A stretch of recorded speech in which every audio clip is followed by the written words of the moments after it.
gentlemen, I'm Master Sergeant Daniel Wright, and I'll be your narrator for today's ceremony. At this time, we ask that you silence all electronic devices. On behalf of our presiding officer, Commander, Air Combat Command, General Mike Holmes, welcome. Today we will be presenting the Bronze Star Medal with Valor to Staff Sergeant Aaron Metzger for his heroic actions. We would like to welcome some special guests to today's events. Please hold your applause until they are all announced. The Commander, 23rd Wing, Colonel Daniel Walls. The Commander, 93rd Air Ground Operations Wing, Colonel Paul Birch. The Vice Commander, 93rd Air Ground Operations Wing, Colonel Danielle Willis. The Command Chief, 93rd Air Ground Operations Wing, Chief Master Sergeant Terrence Edwards. The Commander, 347th Rescue Group, Colonel John Creel. The Commander, 38th Rescue Squadron, Lieutenant Colonel Nicholas Morgans. And finally, the men and women of Team Moody, especially the 38th Rescue Squadron. Welcome all to this event.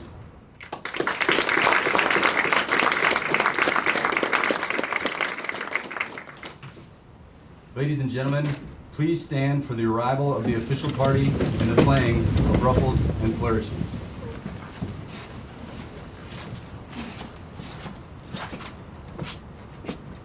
I'm going to defer the honors to Sergeant Metzger today.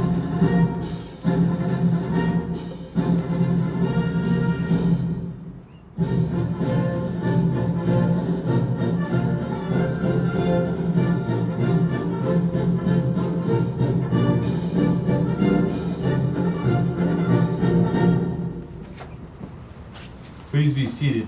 Ladies and gentlemen, General Mike Holmes. Afternoon, everybody. It's good to see you. It's good to be here. I visited with your sister squadron out of Davis-Monthan last week, hanging out with them, and got to walk through their facilities and got a chance to spend some time with them, handing out some annual awards and some things, and I'm really happy that I got to come through here and double up. I'm a little uncomfortable talking about awards and decorations with Valor in front of a room full of people that have their own standard for what that means and how it works, and I'm aware that you do, and I'm honored to have the chance to come and spend some time with you today to celebrate this award for Sergeant Metzger.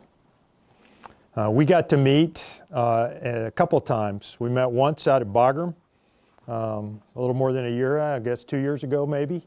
When I was passing through. I'm a former wing commander at Bagram. I try to get there every year. I have a soft spot for the rescue guys that are there, and so I always want to get a chance to meet with them as I pass through. And so we got a chance to meet and talk briefly with the squadron, and then we met again at Walter Reed a year or so ago. And the day I was there was the same day that President Trump was coming to visit his spouse, who was out there having some surgery. So the traffic, as you can imagine, was unbearable in Northwest DC when you laid in the presidential visit on top of that. And it was an important event, and I'm glad I got to be there and be a part of it. The events that happened a year ago, are a part of the story, and a Bronze Star for Valor that we're going to give out, and we'll talk about that.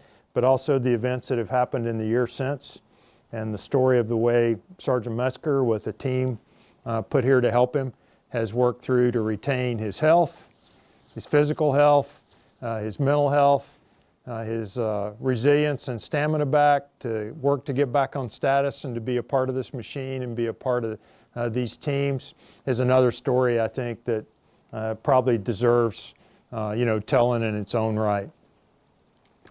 I got a chance to learn a little bit about Sergeant Metzger and his life prepping for this. You guys probably know the story, but the short version is he's an Air Force kid.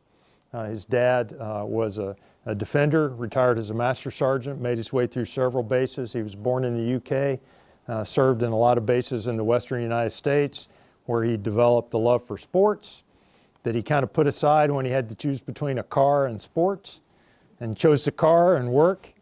I was a paper boy. I was a paper boy too. It was my first job, so I identify with that. Got through with high school, tried several things, trying to find the right thing that would fit. Tried learning how to fly, tried learning different trades, couldn't find anything that really made him happy and was an exact fit. He got interested in the rescue swimmer program at the Coast Guard. Fortunately for us, their recruiter was never in the office when he went to see him, but the Air Force guy was, and he got a chance to learn about pararescuemen and what they do. And he joined the Air Force to do that.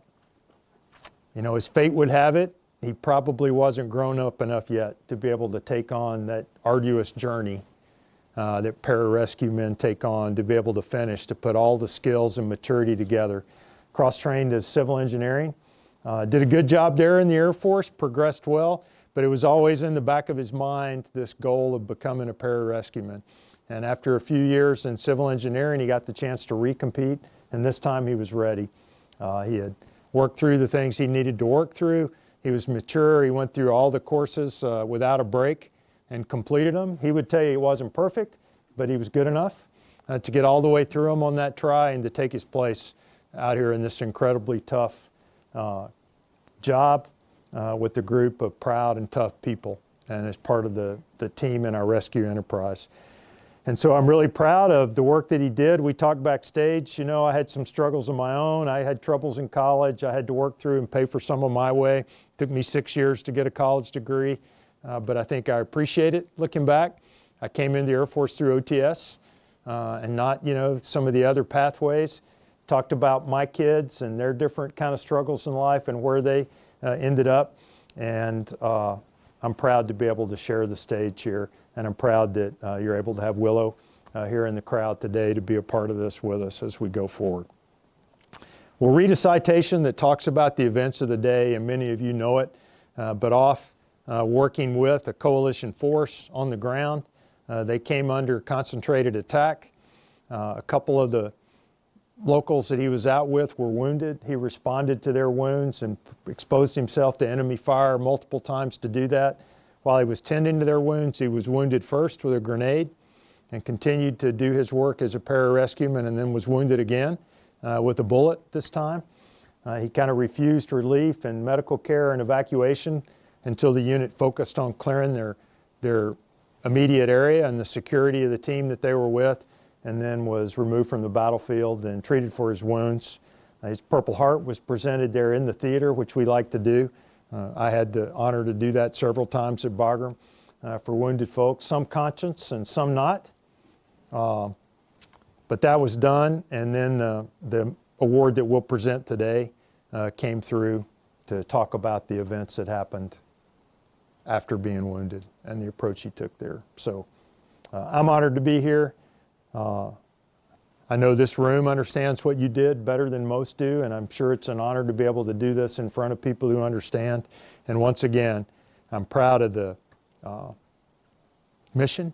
I'm proud of the people that accomplish this mission, all the aspects that go into it that make it happen. I'm proud of the team that took part in helping Sergeant Metzger return to status, because that's a tough voyage too. And I'm really honored that I got invited to come and be here a part of this ceremony. So if you'll come join me. Please stand, please rise. Publish the order. Attention to orders. Citation to accompany the award of the Bronze Star Medal with Valor to Staff Sergeant Aaron S. Metzger.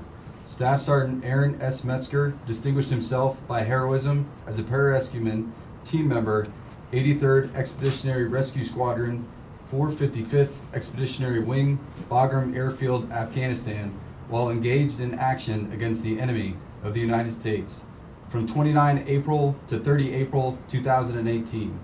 On those days, while supporting a helicopter assault in order to destroy enemy weapons, facilities, and disrupt Taliban networks, Sergeant Metzger and his patrol came under intense machine gun and small arms attacks from enemy forces positioned on a nearby ridge. Approximately 250 meters away, Sergeant Metzger immediately returned fire in an attempt to restrict the enemy's ability to operate, and continued to engage with small arms fire at close proximity in spite of the enemy maneuvering within 5 meters of his position. Responding to 2 Afghan partners severely wounded by a grenade, and in spite of continuous enemy fire, he repeatedly exposed himself and maneuvered to the injured soldiers in order to render aid and carried both soldiers away from the small arms fire while disregarding any risk to himself. As Sergeant Metzger treated the wounded personnel, another grenade was thrown by the enemy and detonated within 3 meters of his location. Although being badly wounded from shrapnel to his right arm and chest, Sergeant Metzger remained calm and guided a fellow teammate to perform life-saving medical treatment on himself. While receiving medical aid, Sergeant Metzger was wounded for a second time by gunfire. In spite of these injuries, he remained in the fight and refused to be carried to the medical evacuation helicopter so personnel could focus on security. The heroic actions and unselfish dedication to duty displayed by Sergeant Metzger reflect great credit upon himself and the United States Air Force. Well done.